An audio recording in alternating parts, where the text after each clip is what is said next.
आपको आज संख्या के बारे में बताने वाले हैं। संख्या क्या है? तो सबसे पहले हम जानेंगे संख्या। तो इसे हम जब हम किसी वस्तु की गिनती करते हैं, क्या करते हैं? गिनती करते हैं तो हमें कुछ न कुछ इकाई प्राप्त होती है और उसे हम संख्या कहते हैं। जैसे यहाँ पे 5 सेब दिए गए हैं। कैसे पता चला कि ये 5 ही सेब है? तो हम गिन के देखेंगे कि एक सेब ये है, दूसरा सेब ये है, तीसरा सेब ये है, चौथा है, पांचवा है। तो हमने गिनती करा, तब हमें जाके पता चला कि ये 5 सेब है। अब हम जानते हैं संख्या नंबर क्या होती है, यानी संख्या क्या होती है। तो संख्या का जो सही डिफिनेशन है उसके बारे में जानते हैं। तो संख्या वह गणितीय प्रतीक है जिसका उपयोग गिनने, मापने और क्रम तरीक बताने और तुलना करने के लिए किया जाता है। जैसे गिनना हो गया, हम किसी चीज़ को गिनते हैं, जैसे अभी हमने सेब को गिना। अब मापना हो गया, जब हम किसी चीज़ की लंबाई नापते हैं या फिर किसी मीटर, सेंटीमीटर या फिर किलोमीटर में नापते हैं। क्रम बताने यानी कि एक क्रम दो, जैसे बुक रखी है यहाँ पे, तो इसका क्रम बताया गया है कि कितनी किताबें हैं, यानी गिन के बताया गया है कि एक के ऊपर एक किताबें हैं, और क्रम से बताया गया है कि 1 2 3 4 5, क्रम बताने। अब दूसरी चीज, पैसा भी हम लोग गिनते हैं तो उसको भी 1 2 3 4, यानी नोट को, सिक्के को 1 2 3 4 से ही गिनते हैं। ऐसे ही अगर हम बात करें आपके स्कूल के क्लास के बच्चों की, तो क्लास में जो बच्चे होते हैं उनको भी हम 1 2 3 4 5 के तरीके से ही गिनते हैं। अब हम जानते हैं डिजिट के बारे में, यानी अंक के बारे में। अंक कहता है कि 0 से लेकर 9 तक की में जितनी संख्याएं हैं वो सारे डिजिट कहलाते हैं, यानी अंक कहलाते हैं। और उनको मिलाकर बनने वाली जो नंबर होंगे, उसे जो बनने वाली जो इकाई होगी उसे हम नंबर कहेंगे। जैसे 0 से 9 तक टोटल कितने नंबर दिख रहे हैं आपको? कुल 10 नंबर हमें दिख रहे हैं।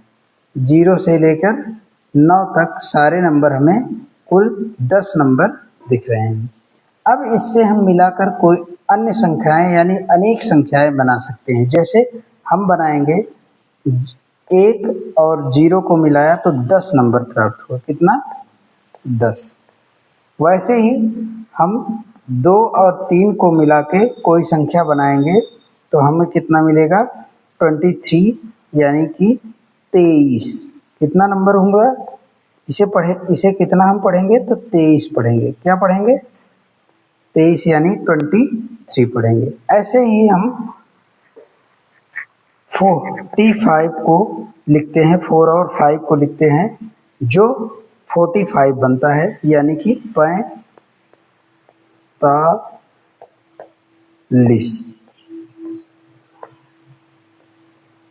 हमें 45 नंबर प्राप्त हुआ। ऐसे ही हम अनेक असंख्य संख्याएं बना सकते हैं। अब हम जानते हैं संख्या के प्रकार को। संख्या के कई प्रकार हैं, इसमें से हम कुछ को जानेंगे। पहला है प्राकृतिक संख्या। प्राकृतिक संख्या को n से डिफाइन कर, गिनती में गिनने वाली संख्याएं, वो सारी संख्याएं नेचुरल नंबर, यानी कि प्राकृतिक संख्या होती हैं।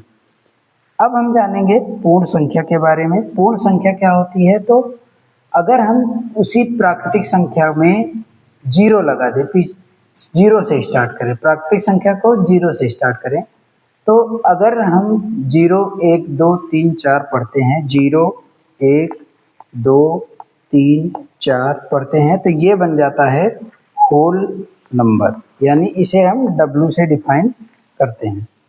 अब चल गया हमारे पास पूर्णांक संख्या के बारे में। तो पूर्णांक संख्या को ऋणात्मक संख्या और धनात्मक संख्या